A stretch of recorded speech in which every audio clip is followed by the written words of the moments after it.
What are some of the other things that you've seen change in the warm-up area over the past 10 years? Because you're in different warm-up rooms than I'm going to be in. So you're in the IPF type of warm-up rooms or AD or USAPL warm-up rooms. And obviously things have changed, in the sport across the board, but the warm-up room's a good area to talk about. So what are some of the other things that you've seen? Man, more people taking time, like making sure their hair looks just right than actually the last Arnold that I went to and competed at.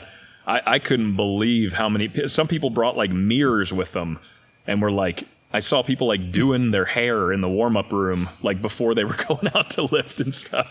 That was interesting. Yeah. Which to each their own, whatever's going on. I'm not holding it against anybody, but like that was just interesting. That was just interesting to me.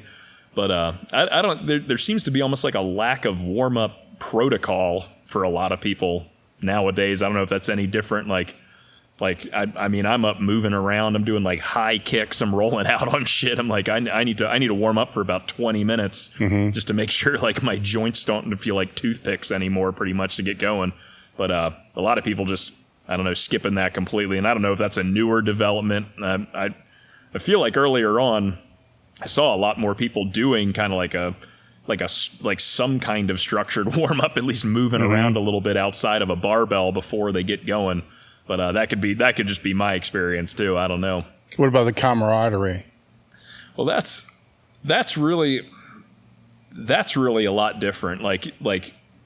It's interesting. Like sitting here talking to you. This is only like the second or third time I think we've ever talked in real life. Pretty comfortable conversation. And then, first time I met Travis over at the gym down there and talked to him a bunch. Same thing, sit there, talk to him. He'll give you the shirt off his back. He'll let's go get some food and keep talking about training or something somewhere.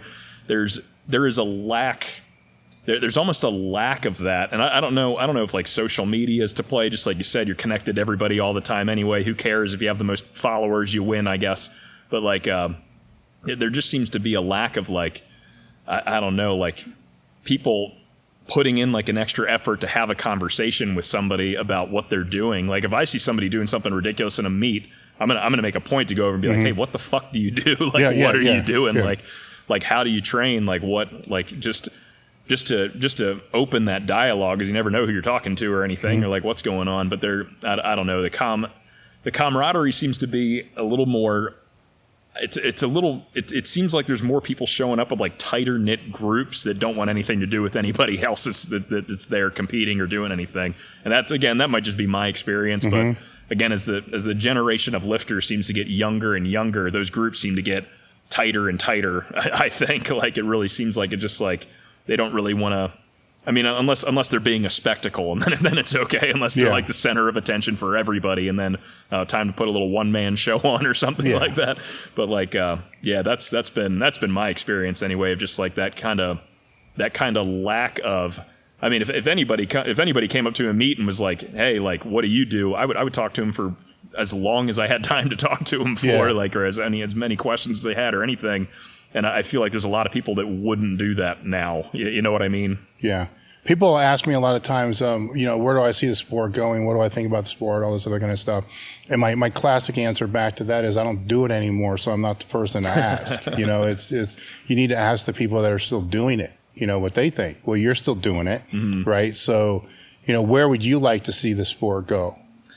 Well, I'm really hoping. I'm really hoping. I've seen personally a little bit of an influx of people getting back into gear and stuff, especially like single ply. And like I've mentioned Travis a couple of times, he's been getting really into single and multiply. Dude's got like 60,000 Instagram followers or something like that now. So him being like a legitimately motivational, inspirational person. I don't say that about fucking anybody ever.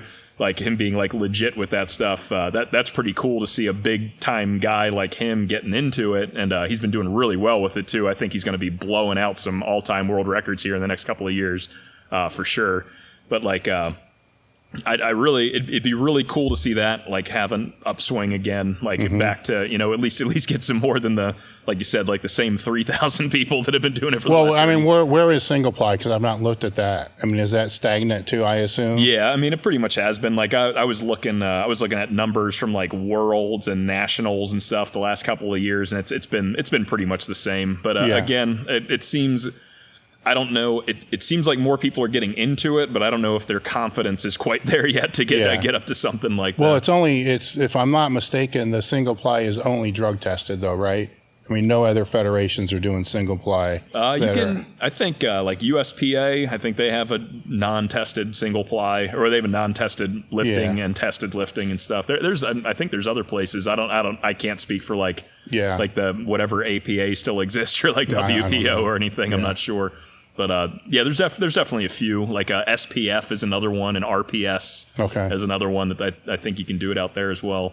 But so there's options for that stuff. So I think I hope that goes up. And I really think that's just a response to how fucking ridiculous the pool of athletes are now. Of just like people going like, oh, I'm pretty strong, but I'm not competitive with these top 5 fucking guys over here. So I'm going to go throw gear on because nobody's doing this right now. Would you think it's that, or do you think that there's longer longevity if you have gear? Oh, I truly believe that for sure. But again, that kind of goes back to our other conversation about like, is the foresight quite there yet too with some people? Yeah. But I've always loved lifting and equipment and stuff. So that's my whole thing anyway. But I definitely, I feel better. I recover better and everything now, especially after all these surgeries and finally getting back into some semblance of condition and training again.